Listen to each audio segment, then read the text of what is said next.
салом дӯстон, имрӯз ҳам охирин навигариҳои футболро ба шумо хабар медиҳем. Дар бораи видеои дирӯза ки гуфтем 3 корти сурх буд, албатта як хатои техникӣ аст ки ман фикр мекунам бисёриҳо инро фаҳмиданд.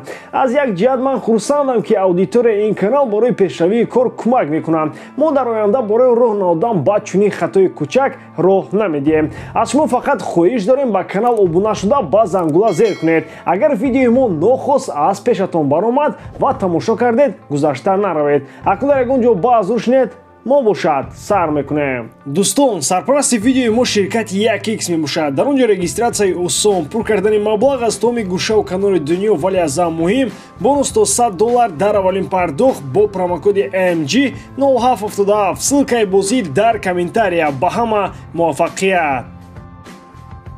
Давид Алаба дар Реал Мадрид худро ба дараҷаи хуб эҳсос мекунад ки акнун ба корҳои трансферӣ ҳам дастдарозӣ карданест. Футболбози хатти дифоъ ба роҳбарияти Реал тавсия додааст ки бозингари канории дастаи Бавария Серж Гнабриро ба даста ҷалб кунад. То ҳол шартномаи Гнабри бо дастаи Бавария тамдид нашудааст. Қарордоди кунунии Серж бо дастаи шаҳри Мюнхен тобистони соли 2023 ба анҷом мерасад. Маоше ки мюнхениҳо тибқи шартномаи нав ба Гнабри пешниҳод карданиянд, ӯро қаноатманд карда наметавонад. Агар Бавария шартҳои молиявии қарордоди нави футболбози 26-соларо беҳтар накунад, ӯ аз сафи мюнхениҳо меравад. Тибқи маълумотҳо нақшаи Гнабри он аст ки то анҷоми шартномаи кунунии худ дар сафи мюнхениҳо бозӣ карда, пас он тобистони соли 2023 ҳамчун агенти озод ба сафи дастаҳои дигар равад. Масъала ин аст ки барои Реал ӯ лозим аст ё ин ки не. Мбаппе 90% дар Мадрид аст. Холланд ҳам метавонад бозингари Реал шавад. Бе Эрлинг ҳам шумораи бозингарони ҳуҷумкори дастаи шаҳри Мадрид хеле зиёданд. норӯзигии Гнабри дар Бавария аз он аст ки Нагелсман ӯро дар томи ҳудуди майдон аз канор истифода мебарад, вале худи ӯ мехоҳад бештар озодӣ дошта бошад ва ба марказ ҳамеша ҳаракатҳои худро содир кунад. Ки гуфт ки дар Реал ба ӯ чунин озодиро медиҳанд? Агар гап дар бораи канори рост бошад, он ҷо айни ҳол Асенсио ва Родриго бозии хуб доранд ва Анчелотти ва роҳбарияти Реал ба онҳо бовару умед дорад. ҳатто дар сурати тағйир додани схемаи бозии Реал ба 4-4-2 мавқеъ барои Гнабри танг дида мешавад. Дар чунин шеваи бозии бозингарони мисли Валверде дар канор фоидаашон бештар аст. Хулоси гап бо бозӣ ва футболбозони кунунӣ омадани Гнабри ба Реал бефоида ба назар мерасад. Нголо Канте як маротибаи дигар собит намуд ки воқеан ҳам футболбози хоксор ва закӣ аст. Барои корномааш ӯ ҳамеша дастаҳои хубро интихоб мекард. Баъд аз муваффақият дар Лестер хеле сари вақт ба Челси рафту ҳамаи ҷоизаҳоро гирифт. Тибқи хабарҳои ахир дар равзанаи зимистонаи хариду фурӯши бозингарон, Нголо Канте аз гузариш ба сафи ПСЖ даст кашид. Новобаста ба маоши баланди пешниҳодкардаи парижиҳо, нимҳимоятгар ба онҳо ҷавоби рад дод. Ӯ аз мавқеаш дар дастаи Челси розӣ аст ва нақшаи иваз кардани ҷои корашро надорад. Ин бори чандум аст ки ПСЖ бо пешниҳодҳои худ ба Нголо Канте мебарояд, вале ин футболбоз ҳамеша намегӯяд. Гап шояд ҳатто сари чемпионати Фаронса наравад. Дар оянда Нголо Канте метавонад ба Лигаи 1 равад, аммо на ба ПСЖ.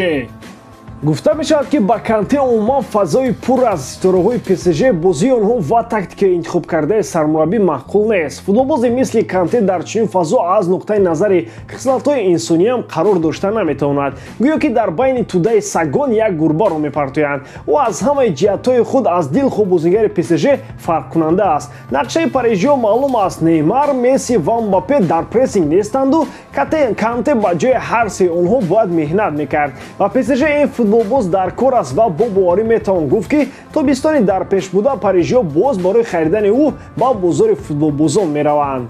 Александр Зинченко корномаашро бо эҳтимоли зиёд дар дастаи Вестхэм идома медиҳад. Гап сари он меравад ки дар мавқеи дифоъгари канори чап дастаи Манчестер Сити айни ҳол бозингари нав ҷустуҷӯ дорад. яъне новобаста ба будани Зинченко дар даста, Гвардиола дар ҷустуҷӯи бозингари беҳтаре аз ӯст. ин ҳам як омили асосии гузариши Зинченко ба дастаи шаҳри Лондон шуда метавонад. дар Вестхэм Давид Моес дастаро гӯё аз нав сохта истодааст. бозии лондониҳо дар мавсими ҷорӣ хеле беҳтар шудааст ва ин тим барои зинаҳои мусобиқоти аврупоӣ мубориза мебарад. гузариши футболбози украинӣ ба сафи ин тим кори онҳоро бозам беҳтар карда метавонад. гуфта мешавад ки моес шахсан мехоҳад Зинченкоро дар дастаи худ бинад. Маблағи гузариши футболбози украинӣ ба дастаи шаҳри Лондон 47 миллион евро гуфта мешавад. худи футболбоз бошад умеди онро дорад ки шаҳрномаашро бо дастаи кунунии худ тамдид намояд.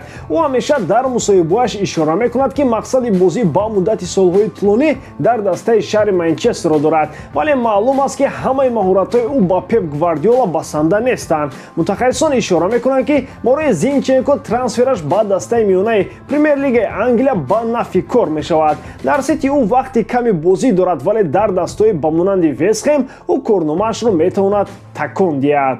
гапу чапи Фатлоев ва Нуриддин Даврунов дар сомонаҳои иҷтимоӣ хеле зиёд аст. мухлисони футболи тоҷик дарк карда наметавонанд ки чаро ин ду нафар ба ҳайати тими миллӣ даъват нашуданд. дар ҷоми Наврӯз агар Фатло Нуриддин мешуданд, бо эҳтимоли зиёд дар финал бо Узбекистон бозӣ мекардем. фол намебинем, аммо буданашон ба нафи кор мешуд.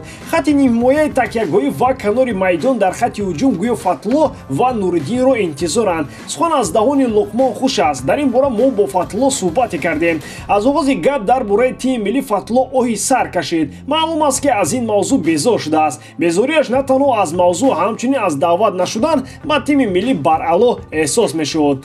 агар дар бозиҳои навбатии тими мунтахаб ман даъват нашавам, карьерамро дар тими миллии Тоҷикистон ҷамъбаст мекунам. мо бо Нуриддин суҳбат кардем ва ӯ ҳам ба ин андеша розӣ аст. бозиҳои дар пешбурда тақдири моро дар тими миллӣ маълум мекунад. ман ҳайронам ки барои чӣ мо даъват намешавем. формаи варзишиамон ба фикрам бад нест. агар баҳона сину соли мо бошад, пас дар ҳайат бозингарони ҳамсоли мо бозӣ мекунанд. Манучер, Даврун ҳастанд, ку Аҳтам ҳам бозӣ карда истодааст. нимҳимоятгари беҳтарини чемпионат ба тими миллӣ даъват намешавад. дар куҷо чунин будааст, гуфт Фатулло.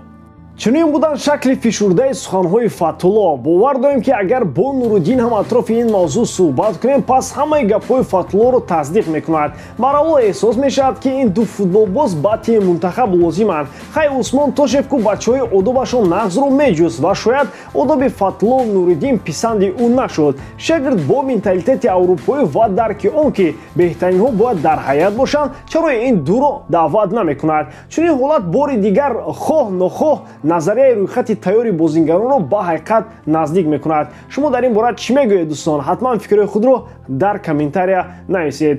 ба ҳамин тамом боварӣ дорам ки эҷодкории ман ба шумо писанд меояд. лайк, комментария ва дар канал обуна шуданро аз ёд набароред. бо шумо мисли ҳар вақта Муҳаммад Гаиров. хай бародарон, то боздид.